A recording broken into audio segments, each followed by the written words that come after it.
Ladies and gentlemen, boys and girls, welcome back to Basketball Conference, the ACC Football Podcast. My name is Joey Weaver. He is Mike McDaniel. Mike, we are back. It is a day later than expected. That's okay. We've still got an ACC Championship game to preview. How are you doing, sir? It's all relative. It is. I am alive, so. Yeah, we intended to record this last night, and then I came down with some pretty significant flu-like symptoms, and we thought about maybe playing a Jordan flu game here, but then we decided not to, and then apparently you have really not slept since then, so everything's going great, and we are finishing the season strong here. Yeah, it's fun. I don't really sleep anymore. That's right. So, whatever. Welcome to parenthood. Yeah. Yes. It's going swell so far. Going swell. It's wonderful. It's the greatest thing on earth. Mike, we have a championship game to preview. Before we do that, we do have a few newsy items we want to hit on, if that's all right. Yes, let's do it. We can start with the thing that I dedicated an entire show to earlier this week. If you haven't listened, I did do a deep dive into the whole process and results of the coaching search that resulted in Georgia Tech hiring Brent Key as permanent head coach. They removed the interim tag. Not going to get too far into it here, but basically, I'll say this. We talked about this on the longer show. I was pretty frustrated with the process, Mike. Honestly, this is a thing where you had weeks to figure this out. Season ends, and then on Sunday, you're adding names to the list. That really speaks to a level of disorganization and a mess. Not to mention that, again, you kind of kept stringing Brent Key along the whole time. You're lucky that he's an alumnus and he really loves this school and really wants this job. Otherwise, he probably would have bailed on you. Yep. I think that there were some upsides to hiring him. I think there were some downsides. But ultimately, Mike, I do believe that hiring coaches in college football is kind of a crapshoot at this point. And I don't know that there was any one candidate that you were looking at that realistically didn't come with a significant level of risk of some kind. And so this is the level of risk that you chose, and it might work, it might not. We'll have to see. I don't know. I'm cautiously optimistic, we'll say. Yeah, I tweeted this out. I mean, I think it could go really well. I could also see it going very poorly. I don't really know which way it's going to go. I mean, I will say that he went 4-4 as the interim. I thought he got much more out of the roster than Jeff Collins ever did. So, I think if we're using that as a barometer, it'll go better than the Jeff Collins era. With that being said, he was the interim, and circumstances are going to change when he has to make staffing decisions, for example. Sure, I'm sure some of the guys will stay on the staff, moving forward. I'm sure he'll make some changes also. And some of those changes can make or break a tenure, as we see so often across college football. I agree with you. Hiring in general in the sport is a crapshoot. Unless you have 4 or 5, there are 4 or 5 names, right? Maybe a couple more that you can add to that. They're pretty surefire bets that are going to work out. Outside of that, total crapshoot. A lot of it depends on staffing. A lot of it depends on region, recruiting, coaching familiarity, a lot of stuff. There's just not. I think the thing that Georgia Tech has working for him here, and I think the thing that Brent Key has working for him is he's got familiarity with the school. He knows, Georgia Tech's got some institutional stuff going on that Brent Key is very, very familiar with, just because he knows that place so well. The finances, split zone duos refer to this, and I looked into it a little bit more. The finances in the athletic department are kind of a mess at Georgia Tech. I didn't realize that, and I looked into it a bit more, and I listened to your solo show, Joey, and look, I've read about it. I've looked into it multiple places, kind of a mess. So I think Georgia Tech saves face a little bit here in that department by just hiring the guy who's familiar with the place. I think that this could work out better long-term than maybe a guy like Willie Fritz. Sure, Fritz has a higher floor, probably, just because he's proven that he could do it multiple places. But also, it struck me as kind of a weird fit for Willie Fritz to kind of have that be his last hurrah, like at Georgia Tech. I'm like, really? That's where that's going to occur? I mean, Fritz is 63 years old. Obviously would not be a long term hire. So, I mean, that's the way it was kind of trending. I think going Brent Key is a fine decision with the way the coaching search went. I am with you. I don't think the search was handled particularly well. I don't think Jay Batt, again, he came in, they fire Stansbury, Batt comes in, and he has only so much time to get his feet under him. With that being said, he probably should have been a bit more organized than he was in the coaching search. So there are a few different things going on here. I think I largely agree with you. I have no reason to think that this is going to go really, really bad, like worse than Jeff Collins. I think it'll probably go somewhere between a little better than Jeff Collins or a lot better than Jeff Collins, and maybe Georgia Tech is dipping their toes back in the coaching search pool here in 3 or 4 years if they end up kind of getting similar results, but I really don't know. I do think that Brent Key will raise the floor from where Jeff Collins had it. Yes. It will be better than Jeff Collins at a bare minimum. How much better, I don't totally know, but there is a certain element of it. It just feels like when Brent Key is in charge, there's always an adult in the room. Yeah. Whereas Jeff Collins kind of feels like the college football version of Billy McFarland, who ran Firefest, like this just hype man full of hot air. Brent Key is not that. Like, he is a lot of substance and no style, it seems like. So, I mean, you knew right away when he was like, you know what, we're going to just release a depth chart this week. That was a nice breath of fresh air when he did that. Soon as he took over the interim tag. And the subtle difference on that, by the way, was for like 3.5 years, Collins above the line charts, the defense was listed as a 4-2-5 effort-based defense, because the media needs to know that it's effort-based, Mike. And Brent Key's first depth chart took that effort-based piece off of there because that's ridiculous. Like, give me a break. If it's not effort-based, it's not going to work in the ACC. That's right. That's simple. Right. One other thing I'll say that I did not mention on the show specifically, but I'll throw this out there too. We had heard at one point, kind of late into that week of Thanksgiving, that the two main candidates were Jamie Chadwell and Brent Key, and then we found out that it was Friday that Jamie Chadwell had pulled his name out of consideration for whatever reason. Which, not a great look when coaches of G5 teams are backing out of a P5 coaching search. Not the best. But B, I would have honestly felt better about this whole thing if you had gotten to the exact same result on like Sunday afternoon. If it's like, well, we have two top candidates, one of them's out, so we hired the other one. That would have felt better than, one of our top candidates left, let's go interview 2 or 3 more. It's like, well, hold on, why are we doing that? Like, what was he really a top candidate? Like, what is happening here? So right. That was you want it to be more like the Auburn search, where it was like, we have a plan A and a plan B. Mm-hmm. Plan A is Lane. Okay, he's staying at Ole Miss. Plan B is Hugh Freeze. We're hiring him tomorrow. And it was pretty much done. I mean, they had some pushback because that's Auburn, but organized, they got that done targeted, quick. All that. Yeah. Yeah. So, yeah.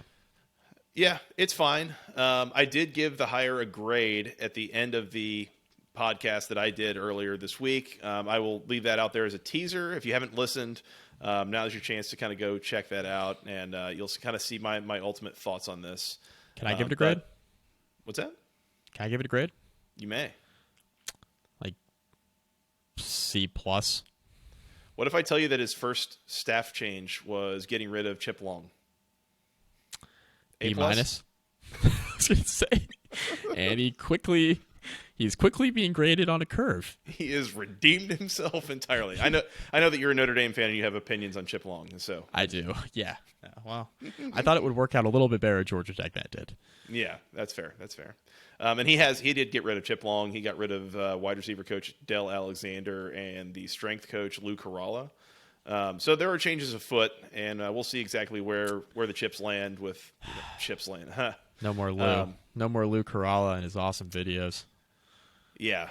Well, there's apparently some other potential shenanigans there with other folks who have left the program since Jeff Collins took over, and maybe we'll talk about that one off air. Okay, that's fine. Yeah. We'll get there. Anyways, yeah. So I think C plus, totally fair grade. My grade was a little different, but you'll have to go listen to the podcast to find out what that was. Okay.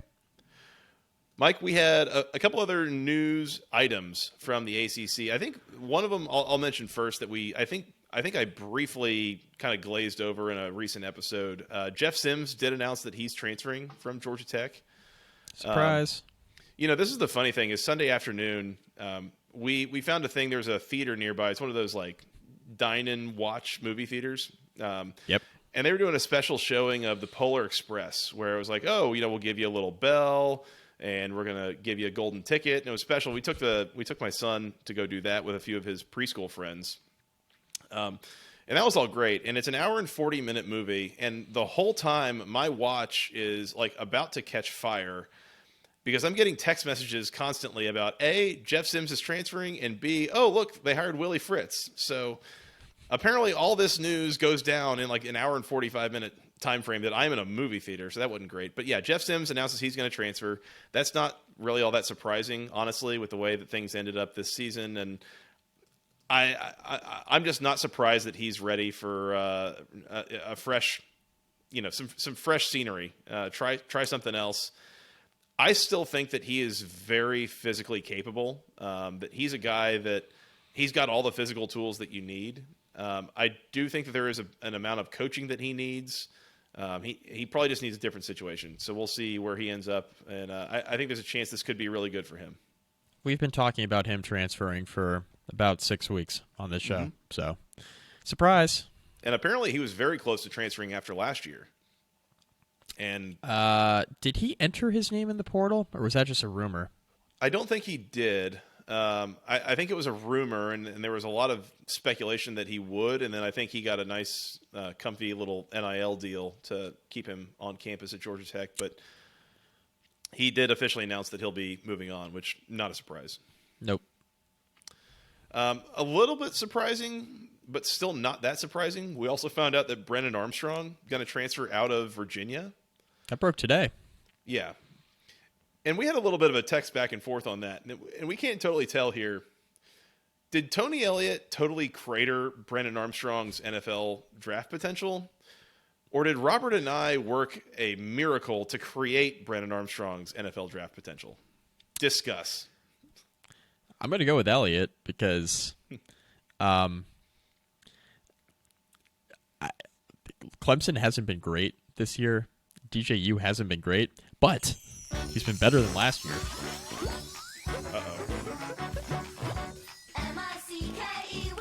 CKEYMOUSE.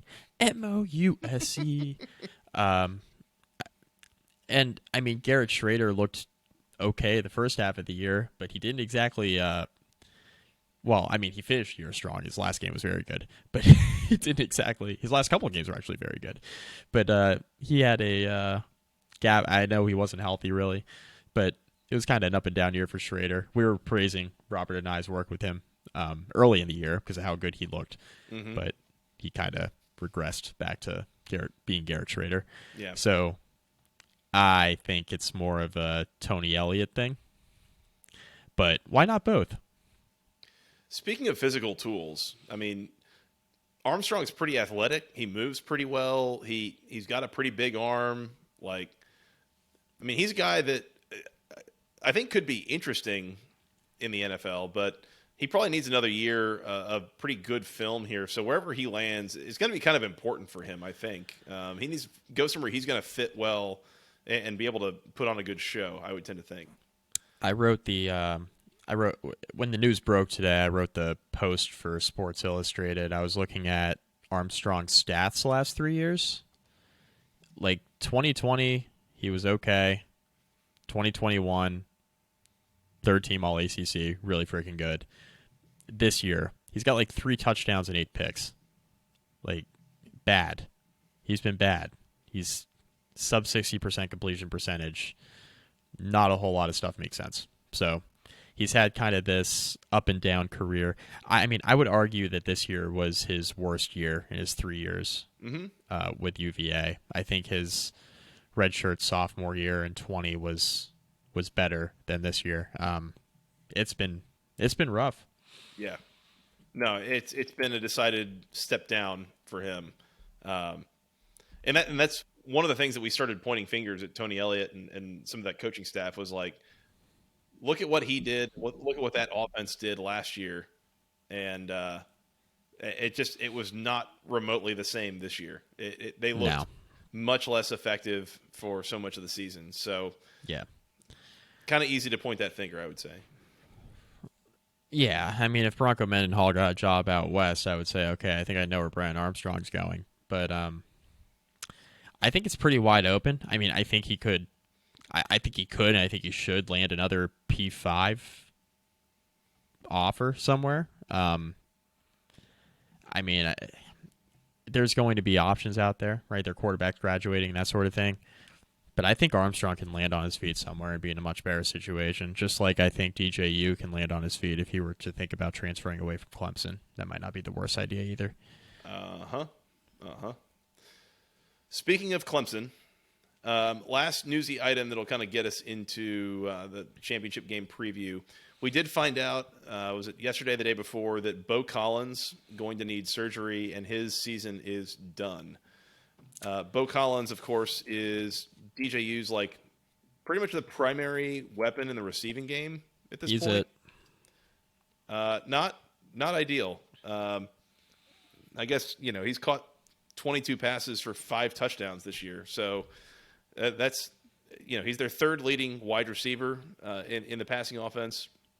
But seems like he's pretty talented and a guy that they'll miss here going into the ACC Championship Game and then into bowl season. Yeah. I mean, this is a passing offense lacking weapons. I got into a discussion with somebody on Twitter who was trying to argue with me that, DJU's got like all world talent around him. I was like, by star ranking, like, sure. But by like Clemson standards, nah. Like, this isn't exactly like Justin Ross, DeAndre Hopkins, Sammy Watkins type receivers, Martavis right? Bryant. Mike Williams, Martavis Bryant. Like, God, we can name Clemson receivers all day long that have made much more of an impact than the last couple groups of receivers have, right? There's been a ton of them, yeah. There's been a ton of them, yeah. T. Higgins. T. Higgins, yeah. That stadium, this is a little off topic. That stadium, every time T. Higgins would catch a pass, so I went to that game a couple of years ago there, that entire stadium yells T every time he would catch a pass. So now every time I watch him, like watch a Bengals game, I just have that like in my head. I mean, they don't have a guy like that anymore. Hunter Renfrow even. Like, Renfrow is one of the smoothest route runners I've ever seen. They got nobody like that on this team. Not a single. I mean, Renfrow would be a 1 on this team. Yeah. Easily. He would be a 1 for this team, kind of in a similar way that Josh Downs is a 1 for Carolina. Yes. Yeah. I mean, Renfrow, I think people we all knew Renfrow was good. When you look at the receiving core that Clemson had the last couple of years, I think we took not only Hunter Renfrow for granted, but we took a lot of those guys for granted. Just like how they were churning out NFL receivers year after year after year after year. They have missed that recently. I mean, they were recruiting and have recruited wide receivers just from a pure recruiting ranking standpoint at the rate that like Ohio State does. Yeah. I mean, Ohio State is pulling in like multiple generational receivers in like every recruiting class. It's outrageous. Yeah. And Clemson has recruited very, very well at that position, and yet it's not really translating to results in the field. And Marvin Harrison Jr. didn't even play last year, really, for Ohio State. Think about like that roster with Wilson and Olave and Jackson Smith and Jigba. Marvin Harrison Jr. is a Biletnikoff finalist, and he was like the 4th or 5th receiver in that core last year. Like, couldn't get on the field. Yeah, it's a joke. Yeah, it's a joke. He's a Biletnikoff finalist. Yep. Maybe one day Clemson will have a Biletnikoff finalist again too, but I ain't seeing it right now, Mike. They quit developing receivers. Yeah, they just quit. I more so than they quit developing quarterbacks. Like, they really quit developing receivers. Like, DJU is not Trevor Lawrence, and he's not Deshaun Watson. But like, if you had like 3 or 4 elite receivers, it wouldn't matter. I wonder if Clemson might consider looking at who should be the wide receiver coach on their staff, because actually I think they have 2 of them. Get a third, because they're not developing right now. The second one is actually the guy that wears the second one is the guy that wears the whistle on the sidelines over there. Yeah. Get a third. Yeah. Anyways, Mike, that's all I got newsy. You want to get into this game? Yeah, let's do it. For one last time this season, we have at 8:00 on ABC on Saturday. It is the Subway ACC Championship. When did Subway start sponsoring this game? Eat fresh, baby. Eat fresh. The number 9 Clemson Tigers taking on the number 23 North Carolina Tar Heels. Clemson is a 7.5-point favorite in this game. Total is 63.5. My most important question about this game, Mike, is if you got into the Dr. Pepper can toss at halftime, would you go overhand, underhand, shovel pass? What's your strategy there? I'd go overhand, because I'm going to actually, you know what? I'm going to leave that there, because there's some things I could say about that would probably, I'd offend several people. I'm just going to leave that there. I'd make somebody mad by describing what I think of people who don't do it that way. So I would go overhand as well, but it's only because, you're throwing from what, 10 yards away? Yes. I'm sitting here thinking about 10 yards, 30 feet. That's like half of the baseline in softball. I could be accurate overhand from 10 yards. Come on. Yeah. That's probably faster and more accurate than overhand or shovel pass or underhand or shovel passing. Come on. I'll go overhand. The question is, if you were to stand 10 yards away from the Dr. Pepper bucket-looking thing, and you had to hit it stationary, and throw as many footballs into that thing as you could in a 30-second span, and you were going up against DJU, who would hit more? Who would throw more in the Dr. Pepper can? Part of what's funny is I was going to ask you the same thing. Oh, hell yeah! Yeah. Is there a pass rush coming at us? Because I don't know if that would make a difference. Actually, is the Dr. Pepper can better than any receiver in Clemson's receiving corps? Quite possible. Quite possible. Hands like plates. Hands like plates. That is, it feels about right. Okay, so here's the thing. Producer Scott did a really good job of putting together a picks sheet for us, and this feels very comparable to a Super Bowl props sheet kind of thing. A lot of different things to consider with the way that this game is going to play out, and so I think we probably just start from the top, which is really the very highest level, and then we kind of work into the details a little bit here. Yep. So let's suggestion before you get started. Uh-huh. I have a suggestion. Just give the whole game breakdown. Take what you usually do, and then you can get into the thick of it, as I would say. Hell yeah. Let's do that. I'm game. Mike, do you want to start or do you want me to?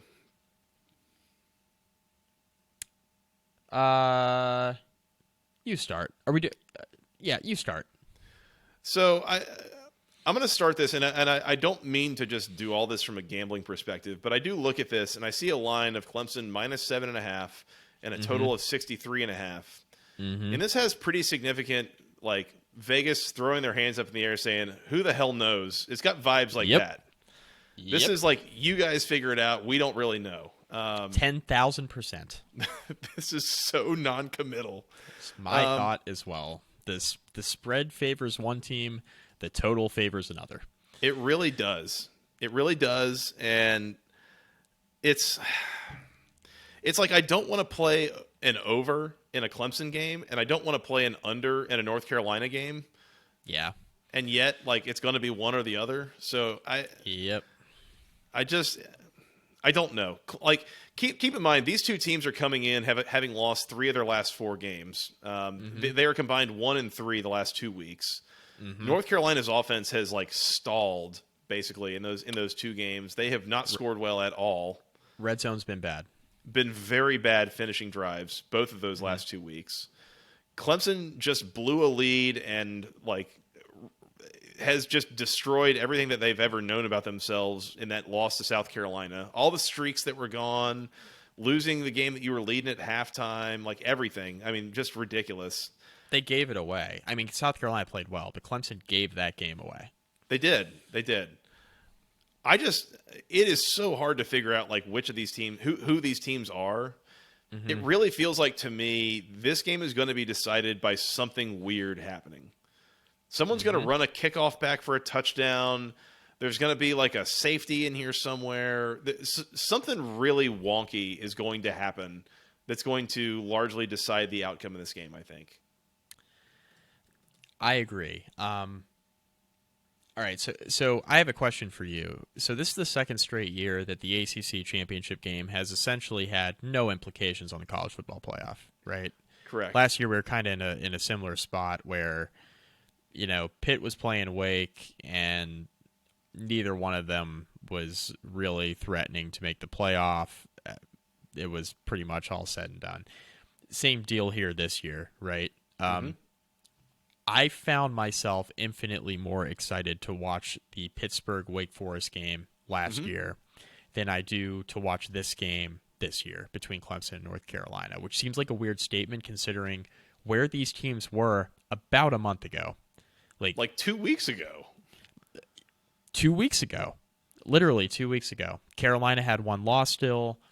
Clemson had one loss still. They had just lost to Notre Dame in South Bend about a month ago. They were both going to be favored in their final two games. It felt like this was going to be for a playoff spot, most likely. Or, yeah, at the very least have like more implications than it is now. Instead, Carolina goes, they lose their last two, right? They inexplicably fall to Georgia Tech, and then they just cannot finish in the red zone in that game, number one. But in the NC State game, they could not finish in the red zone at all. Nope. They lose that, a very tightly contested game against NC State on Black Friday. They lose. Clemson gives the game away against South Carolina. South Carolina was the better team. Like Rattler played out of his mind for the second week in a row. They were more consistent. Clemson should have won that game though, and they didn't. South Carolina was a better, more consistent team throughout. So these teams are combined now like 0-3 the last 2 weeks. Or if you want to put it, I mean, really, it's like 1-4, right? Or 1-3, I guess. Clemson beat Miami 2 weeks ago. They beat Miami. They beat Miami by 1,000. Which means nothing. Means absolutely nothing. I don't know what to do here. I don't know what team's going to show up. I agree with you on the point of somebody's going to have to make a play. It's going to be decided by something weird. And when I think about this, Clemson doesn't have a lot in terms of receivers. We've made that clear. That can like break the game down, right? And Carolina does. Like they got Josh Downs. Carolina doesn't really have the running back to do it. They prefer just like throw the ball a billion times. Clemson has the guy who can kind of wear you down for 4 quarters and then also break one loose in the kicking game. And I just think this has a Will Shipley feel to it, right? Yeah. I think my thought on this, and I've been going back and forth thinking about this week, I think Clemson wins. And I think the reason why they win is because I have a feeling, watching Carolina the last 2 weeks against worse defenses than the one they're going to face on Saturday night, that they might have trouble finishing drives again, Joey. And if they get into a spot where they're not finishing drives and that offense is getting worn out, they're struggling to put the ball in the end zone, I just have a feeling over the course of 4 quarters, Clemson's just going to say, you know what? Let's just give the ball to Will Shipley like 35 times and see if Carolina can stop him. And to Carolina's credit, their rush defense has been a bit better than their passing defense. But I just have a feeling that this is a Will Shipley game. We've had a couple of them this year where he has just worn a team down for 4 quarters. I think that's what happens here. I'm going to go with Clemson. I'm going to go with Clemson close. I don't know if they cover the 7.5 because I think Carolina certainly has the offense to keep up. But I'm going with Clemson straight up. I think the defense makes enough stops, and I think Carolina really has trouble with Will Shipley. You talk about the game-breaking element. You talk about a guy who can wear him down. When Clemson declares that they're just going to run the ball for 4 quarters, like do something about it to stop us, they're really, really tough to beat. And I have a feeling they probably should have done that a little bit more this year, and they really didn't. So they're going to be tough to deal with up front, I think, on Saturday night for that Carolina defensive front seven. That's my feeling on it. I think I'm with you. I think Clemson wins this game, and honestly, I kind of think they cover the 7.5. And I think this is not only a Will Shipley game, I think it's also a DJU game. Not through the air, on the ground. I think this is the time of the year where this is typically where historically Dabo and that staff have said the rubber's meeting the road. It's postseason time. Now, again, the stakes aren't huge here, but they're as big as they are going to be at this point of the year. I think this is where whatever governor you had on the quarterback run game is going to be gone. You're not going to play another game for 3-4 weeks at this point. So if he gets a little nicked up or whatever in the process, he'll be fine.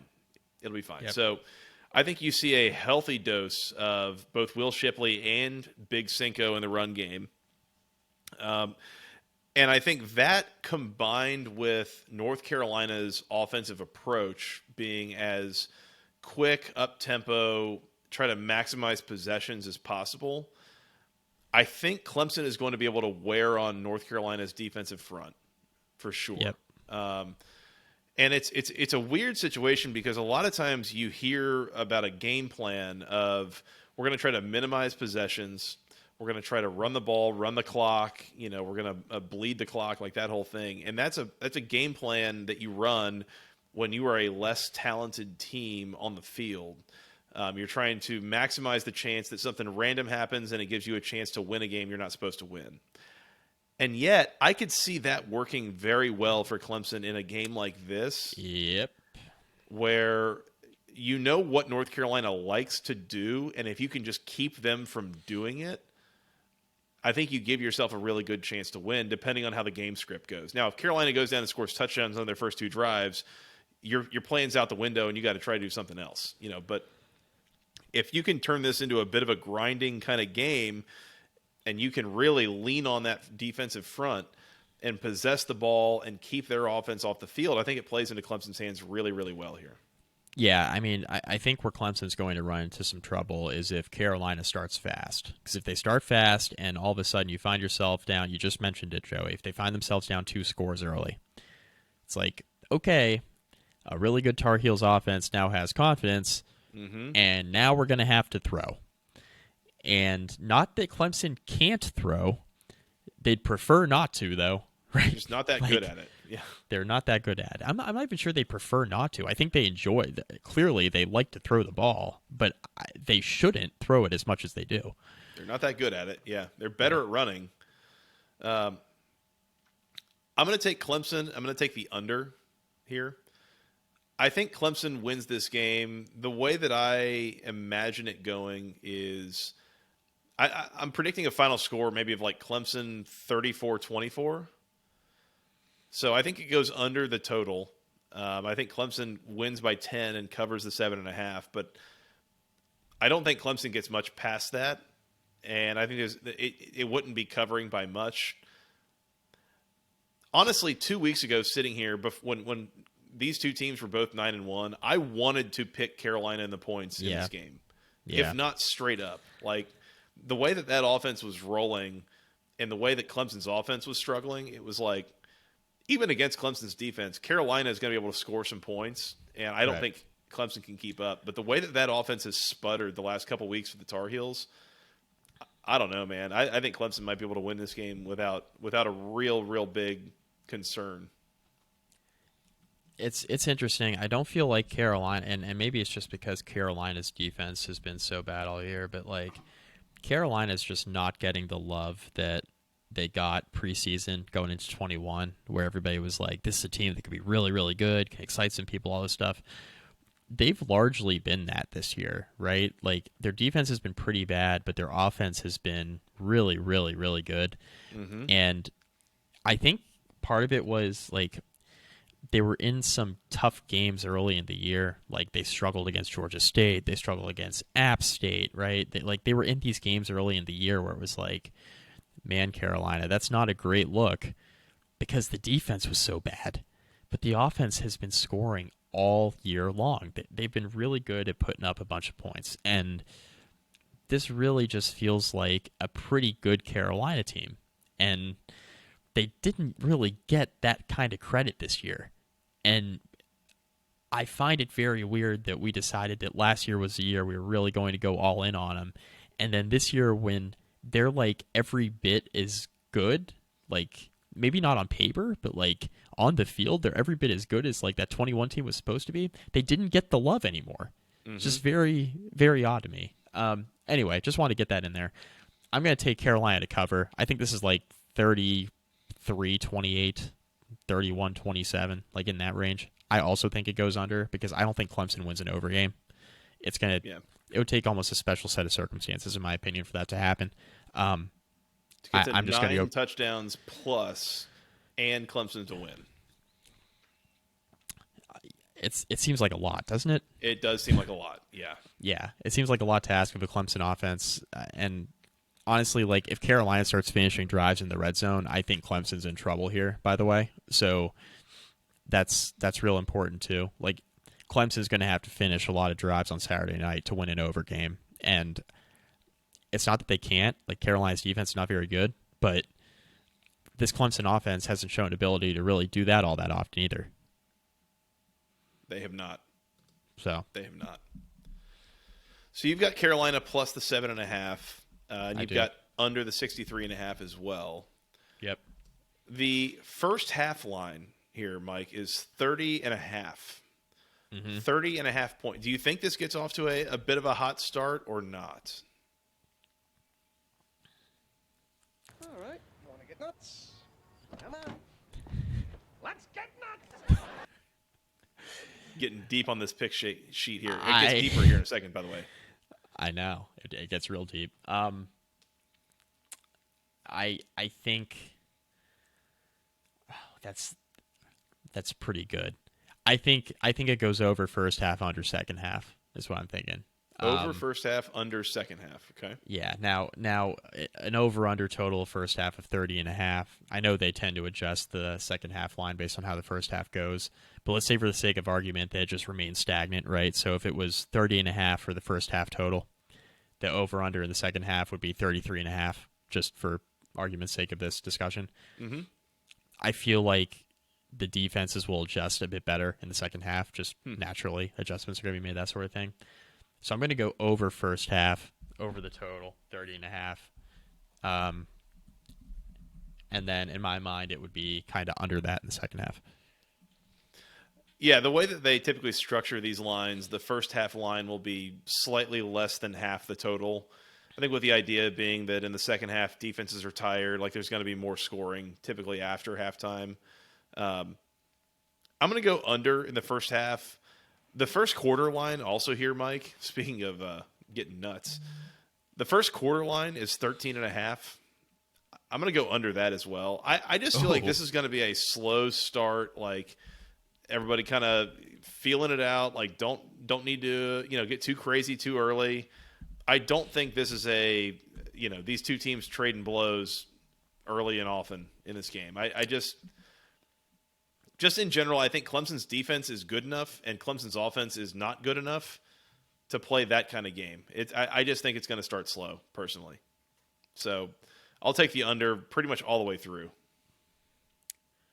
I am going over because I also see the offense is starting slow, but I could see it being like 7-7. Yeah. And there's a reason it's 13.5 and not 14.5. Like that's the old key numbers there in betting. Yep. All right, fair enough. Under the overall game total for me and for you, Mike, under the first half for me, over the first half for you, and that's 30.5. under 13.5 in the first quarter for me and over 13.5 in the first quarter for you. Mike, who leads at halftime? Clemson. Clemson. Yeah, I think I agree. And if they don't, we don't know the magnitude of, we don't have to dictate that to make this pick. But, like, if UNC is leading this game 17-16 at halftime, I'll feel fine about my pick. Right. If UNC is leading this game 24-10 at halftime, I think Clemson's in a lot of trouble. Like, if Clemson's in a hole, like a significant hole they got to dig themselves out of, that is not going to play well with the way that this game is just going to go. I'll tell you that right now. Yeah. If they're on pace to only score 20 against that Carolina defense, I would say that they're probably in some trouble. That isn't going to look good. First half spread, Clemson, a 4.5-point favorite. Do you think they lead by 5 or more at halftime? Yes. I think they're up like a score. Yeah. I'm going to say no. Okay. I'm going to say like 17-14. I think Carolina is covering 4.5 at halftime. Okay. Hey, before you guys keep going, I was just thinking while you guys were talking, like, what's the motivation besides an ACC championship for any of these guys? Pretty much Clemson? Is it Clemson, like, trying to state their claim and Dabo's trying to say, like, hey, we were disrespected for a year and a half, or we were talked down to, and we're back in the ACC championship game? And for UNC, is it like, oh, we haven't ever done this in the past X many years? I think Carolina has infinitely more to prove than Yeah, Clemson. I agree with that. Now, because I think what's going to happen is, right, if Clemson wins the game, Dabo is going to spin it exactly how you just referenced, Scott. He's going to say, we were counted out. Everybody thought that, we weren't going to be good. Here we are. We're back in the ACC Championship Game. We won another ACC Championship. That's something that, it's a great accomplishment, yada, yada, yada.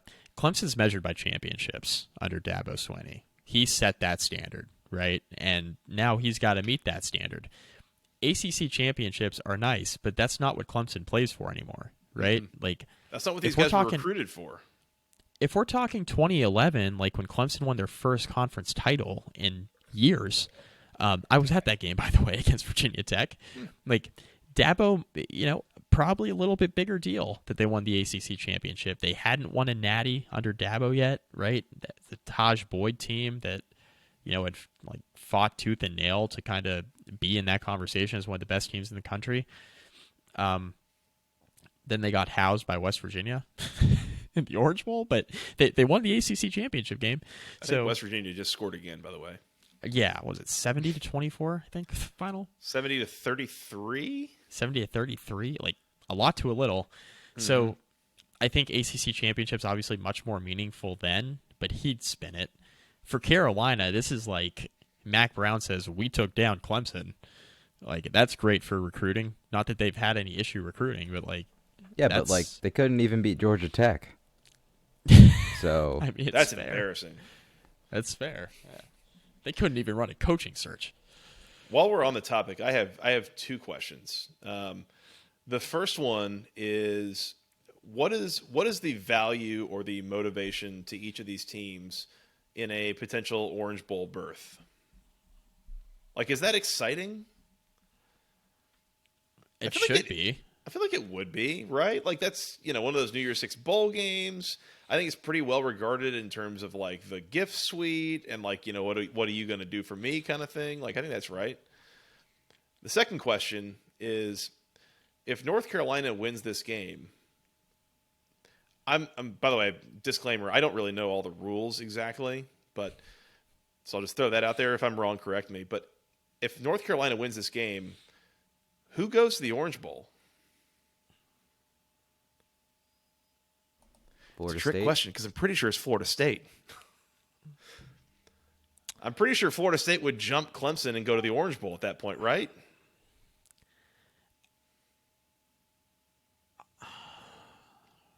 That's what I'm saying. I don't know the rules. I don't think it's an auto bid ACC champion thing because Carolina being down at 23-24 in the rankings, Florida State's at 13. Like, Florida State would jump what is currently like number 9 Clemson, I would assume, with another loss for the Tigers. So this is Clemson wins and is in the Orange Bowl, or Carolina wins and Florida State goes, I would assume. Didn't Ohio State ask? The Rose Bowl's non-playoff this year, right? Was it Citrus and Chick-fil-A Bowl is, because Georgia has a chance to play like a third game Yeah. in Mercedes-Benz Stadium this year. Yeah, so it's the Peach and something else. Yeah. Yeah, Cotton, maybe? Who knows? Peach and Cotton, maybe. Yeah. So I know that Ohio State said, well, if we don't make the playoff, Penn State, please take our spot. I read that. Why? Do we know the details behind that? I didn't read that, but I heard some other speculation that the Rose Bowl might be more interested in Penn State than Ohio State, which, Yeah. I mean, Ohio State's been there multiple It's times. Fiesta in the and last, Peach, by the way. Fiesta and and the Peach. Okay, all right. Ohio State's been there multiple times, I think, in the last few years. So maybe they just want to do something new. Maybe they think Ohio State's fans won't travel as well this time. I don't know. CJ Stroud is most certainly not playing in that game. All I've ever heard is that Big Ten teams love playing in the Rose Bowl when they get a chance. Yeah. Right. So I don't really understand what the motivation would be there. But in any case, that was just a thought that I had. Yeah. By the way, while we're asking questions, I have one more a little trivia question for you here. When is the last time that Clemson or Florida State played in the ACC Championship Game and lost? Florida State lost to Georgia Tech. In what year? 2012? Incorrect. I was in the press box. Florida State won. They almost lost. Tech had the ball with a chance to win the game with, 3 minutes left or something like that. But no, Florida State won. It was before that.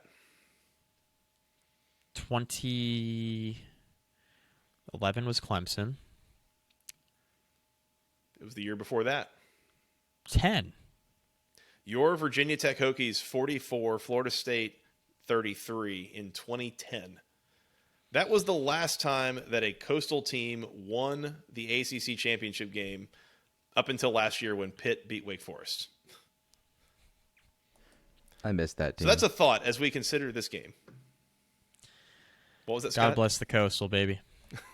I just said I miss that team, as in the Hokies being relevant and good. That's all. Yeah. I know what you mean.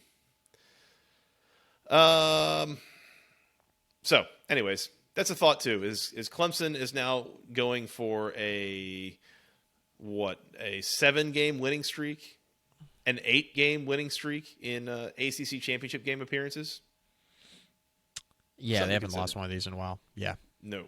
The last one they lost was in 2009 to my Georgia Tech Yellow Jackets, who were on their way to get their asses handed to them in the Orange Bowl against Iowa. But anyways, neither here nor there. Now both teams suck. Yeah. Yeah. What a time. First quarter spread, Clemson -3. I'm going with a push. Why not? I have no idea. Maybe it'll be 7-4.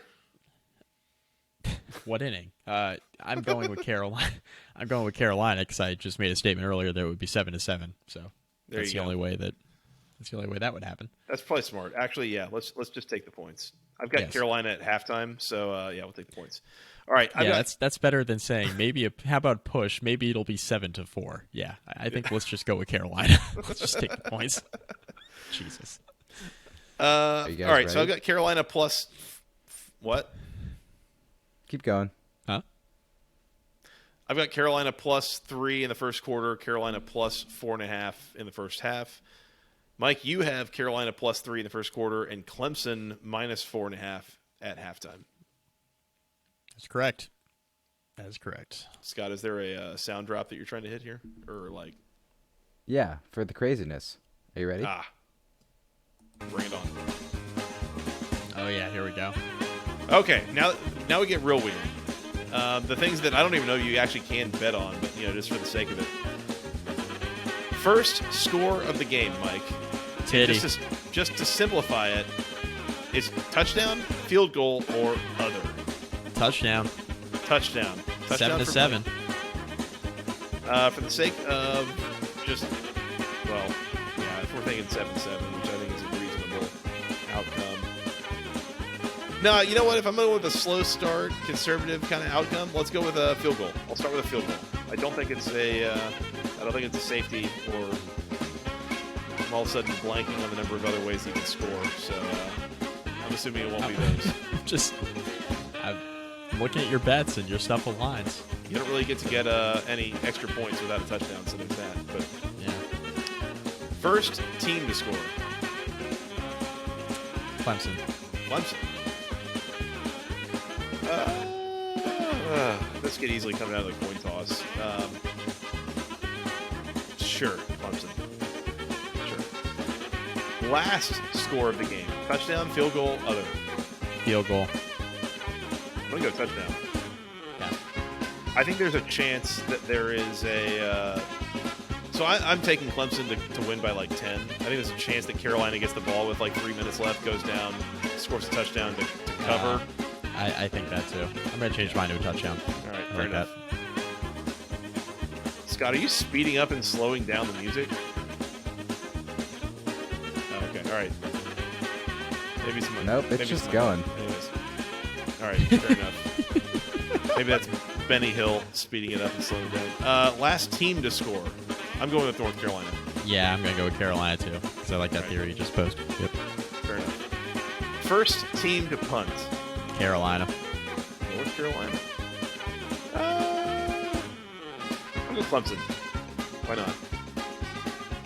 First team to punt and first team to score. Clemson.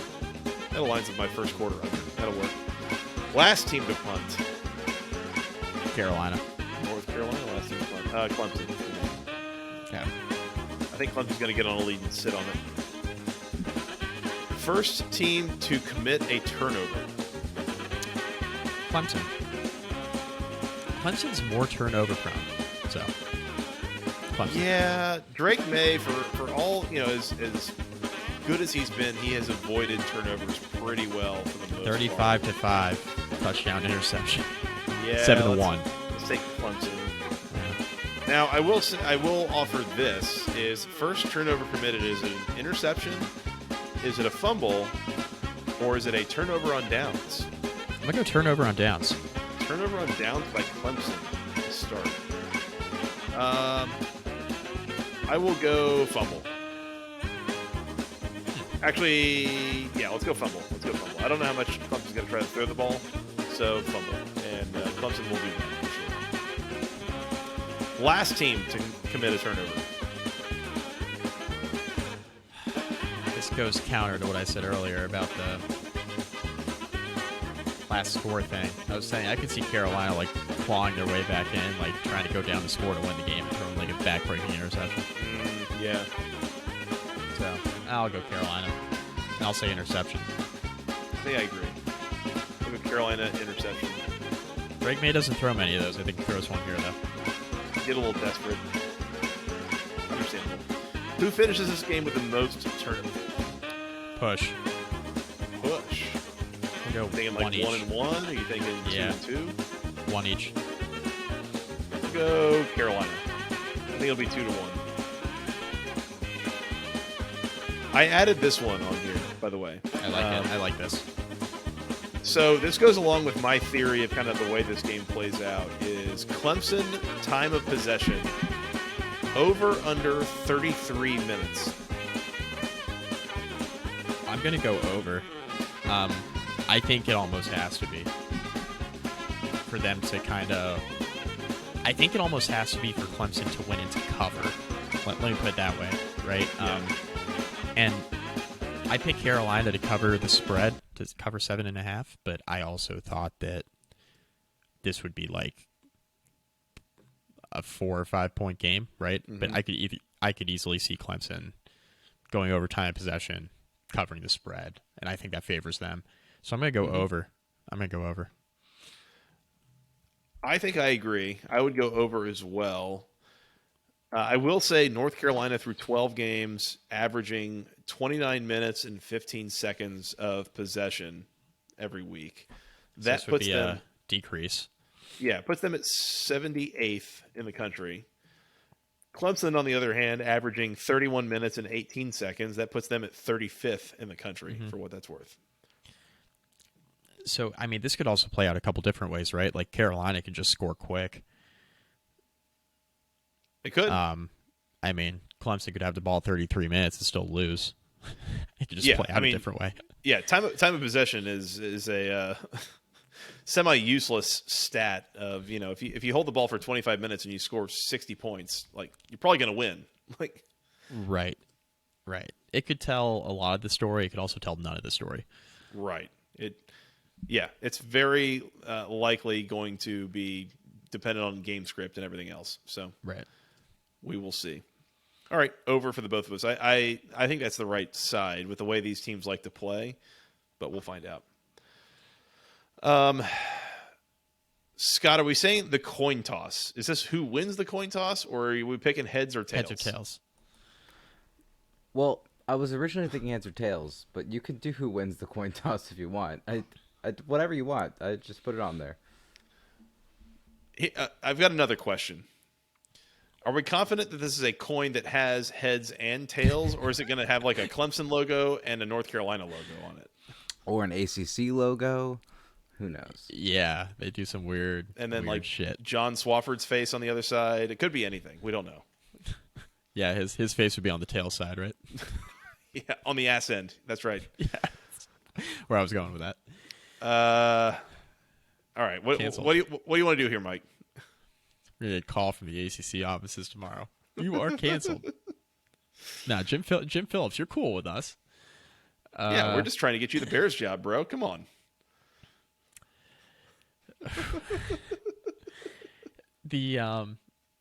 Okay, so I think we should go Clemson Carolina for the coin toss, because I have a feeling there's too much variability with what sides the coin could be. If we're able to even know if it was heads or tails, we're just going to know who won the toss. So I'm going to go with Clemson.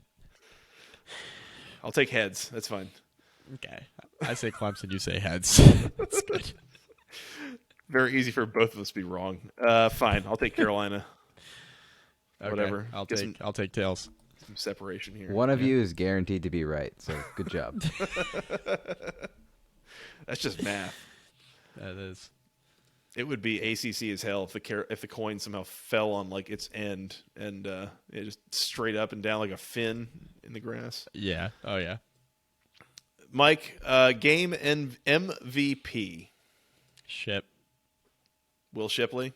Yep. I think that's fair. I feel like I need to do something different here. Bo Collins. Unlikely. Might have that whole Hugh Freeze from the hospital bed thumbs up situation going. Would that be an MVP performance? That was also a signal for the escorts. That's how they know. How'd it go? Thumbs up. Man, I don't know. Like, this is the tough part. Is if Clemson's going to win the game, it's probably going to be a Clemson player. If I'm saying it's not Will Shipley, I'm probably saying it's DJU, but it's probably not DJU. So, like, then what? It's probably Will Shipley. It's probably Will Shipley. I think that's probably right.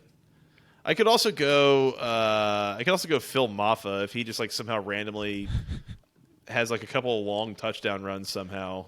I think that's on the table. Phil Maffa is a great name. It is. It is a good name. I'll take Will Shipley. Fine. Actually, if we're fine, just for the sake of variability, give me Drake May. On the off chance that North Carolina wins this game, I will try to get points on Drake May winning MVP. How about that? Oh man, you overshot that one. I did. I totally did. Mike, how do we do? Are we MVP, good? We're good. MVP broke your brain. Yes. I think mean, so. You went from Shipley to DJU, back to Shipley to Phil Maffa to Drake May. Well, here's the other tricky part is the other thought that I had was like, well, let's just take somebody off of Clemson's defense. And it's like, well, let's just pick which of Clemson's defenders is going to come up with like 3 sacks in this game. Like, Right. I have no idea. It could be any of them. Like Which future first-round pick? Jeremiah Trotter Jr., Stud. KJ Henry, Tyler Davis, Stud. Barrett Carter, Miles Murphy, Stud. Brian Brzee. Like Stud. it could be any of these guys. Like Yeah. this is like a total just whack-a-mole of like who the hell knows. So How I the don't hell know. did this team go 10-2? Every single player you just mentioned is going to be on an NFL roster. Look, we can make jokes about. I play NCAA 14, so like I can call plays pretty well. But seriously, did you see that defense? Can you really not offensive coordinator your way to 12-0 with this team? My goodness, ridiculous. I mean, they have tripped into 10 wins in back-to-back years with a really good defense both years. Yep. Ridiculous. That's a yawn. That's all I got here, Mike. Anything else? I'm good. Should we remind the people about section103.com real quick? Yes. Yeah, you can do that. Yep. Probably should do that. Section103.com is the internet's premier place to buy all things wonderful Georgia Tech apparel. I am wearing it's a new shirt. I just got it. It's been around for a while. It's a beautiful shirt. It's got the official word mark here towards the bottom if you're watching on YouTube. It is incredibly comfortable. It looks really good. It's got the official Tech gold. They have T-shirts, sweatshirts, hoodies, something for men, women, children, something for the whole family. Go find all of it at section103.com. I just got the new Coach hoodie, by the way. It's a gray, full-length hoodie. It is ridiculously soft. It looks fantastic. It keeps me very warm. Surprisingly necessary lately here in Houston, Texas, but it is a wonderful piece of clothing. They do a great job. These things are kind of hard to find, good-looking things featuring the official word marks and logos, but somehow they're not able to be found elsewhere, but you can definitely find them at section103.com. Use promo code GOACC for 10% off your first order. Really appreciate Steven and the gang for their partnership. Yes, we do. We do. Mike, I think that's all I got. Anything else before we work on getting out of here? I need to go to bed. You do. Let's get out of here. We're going to watch this game. We're going to come back and recap it, and then we'll get into some bowl previews and some other things here in the next few weeks, so keep it tuned here. And until then, you can find us on Twitter. I'm at FTRS Joey. He's at Mike McDaniel SI. He's at Severus Snipes, Severus _ on Twitter, producer Scott.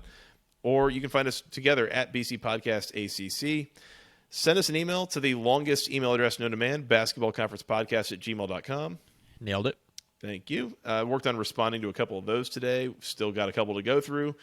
Should hopefully get there very soon, and we'll then be caught up finally. Mike, we're on iTunes. We're on Spotify. We got a cool Spotify Wrapped we can tell you about later. We'll get to that at some point. We are on social medias. And, Mike, you want to tell them where we can find us there? Facebook.com/basketball conference, rate, review. Find some of our stuff there. Instagram at BC Podcast ACC. Like you mentioned, Spotify Wrapped. We grew this year. We did. Some really cool numbers on there, and we really appreciate y'all that helped us do that. Yep, we grew. We did. We knew that, but they're numbers now. Go find us on YouTube. Please subscribe. YouTube.com/@the ACC Football Podcast. Up to 87. Up to 87. Our way. We are so close to 100. So close. Hopefully we get there by the end of bowl season. Please help us get there. Video podcasts are able to be found there, as well as some short little clips from a couple of our shows that producer Scott's been doing it, just absolutely killing it with. So appreciate those who have subscribed and go check out our stuff there. I think that's all I've got. Did I forget anything? I don't think so. Hoping to have a season recaps on the non-bowl eligible teams prior to bowl season. So Yes. we're going to work on getting that done in the next couple weeks before the bowl games get started for everyone that's listening. And remember, this is the ACC, so there were plenty of non-bowl eligible teams to be recapped. So, Oh, yeah. so we're going to get there here soon, sooner than later. So keep it tuned here. Mike, that's all I got. You want to go watch this ACC Championship game and come back and recap it? Unfortunately. Let's do it. Saturday Night Fever? Yeah. Might be fun. We'll see if the kids are sleeping or not. Who knows? Probably not. I mean, the adults definitely aren't. So Definitely not. My light went off, so I'm supposed to. But anyways. All right. Sounds good. Enjoy the game. We'll talk then. all right, bud. All right. Until then, for Mr. Mike McDaniel and producer Scott, I am Joey Weaver. Thank you guys so much for listening. Enjoy the ACC Championship game. We will talk to you again soon. And until then, go ACC.